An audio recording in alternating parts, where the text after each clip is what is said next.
July of 2007, and I said to them, hey, follow me to Countrywide.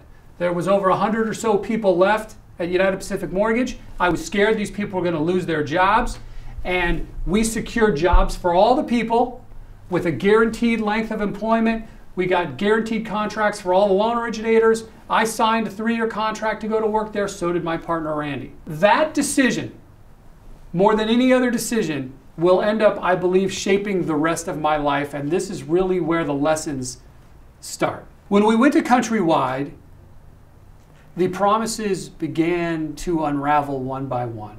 Now, they were having their own problems. I get that. But my people were not happy. The culture of United Pacific Mortgage and the culture of Countrywide couldn't have been more different. And the people weren't happy. They began to quit.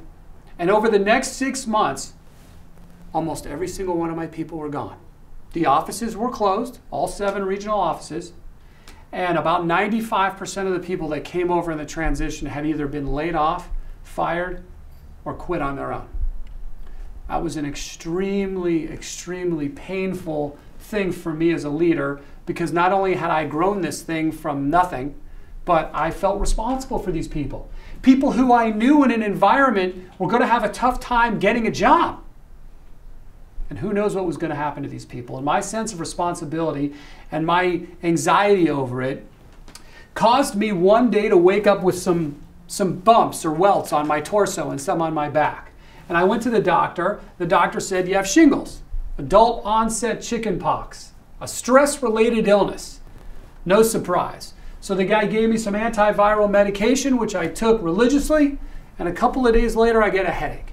The headache turns into a migraine headache, and it turns into a headache that I cannot handle. We go to the emergency room, they poke and prod, do urine tests, blood tests, do brain tests, heart tests, and in the end, the doctor says to me, have you ever had a spinal tap? And I say, in my own mind, after all this, really? I mean, haven't I paid a big enough price? Now you're going to give me a spinal tap. So they give me the spinal tap. It turns out that I have spinal meningitis, a virus that attacks the spinal column and the spinal fluid in the spinal column. It could kill you. It's a very serious deal. So I have these shingles, I have this virus, this meningitis, and I'm suddenly in this quarantine. So they put me into this infectious disease unit where I spend 5 or 6 days, and it's the first time in 20 years where I'm alone with my thoughts, my feelings. What happened over the last 20 years? And I played it over and over in my mind. Who was I? My childhood. What I had created with this business. What it had turned into. Both the subprime wholesale business closing, selling the retail business to Countrywide, and things going just so poorly. And I was laying in this hospital bed with no BlackBerry and no email and nobody in my face, no meetings to go to, no voicemails to return. And I said to myself, what is your purpose? What is your purpose in life? What's your mission? Why were you called here? And I believe at the end of it all, the lesson of this whole thing is that I was called to improve the lives of as many people as I possibly can, which is why I've decided on a career in public speaking. That's a story in a nutshell. Now, we only have about 20 minutes together today. It's a story that we could talk about for an hour or 3 hours in a longer talk. But I want to get on to giving you some practical tools that can help you in your life and in your business.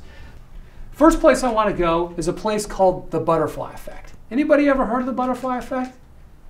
It's a weather condition that was discovered by a French meteorologist named Lorenz. And what this guy discovered is that a butterfly would flap its wings on one side of the earth and create a weather condition on the other side of the earth. Now, I don't know if this is true or false, but I'll tell you what I do know. That one man, has the impact on a lot of other people's lives. What I say and do and how that affects you is huge. And here's the bonus to this whole thing, is that I'm saying and doing things to people, and they're then carrying whatever I'm saying and doing to other people, and I don't even know all the people that I'm influencing. But here's the catch to it. It could be positive or it could be negative.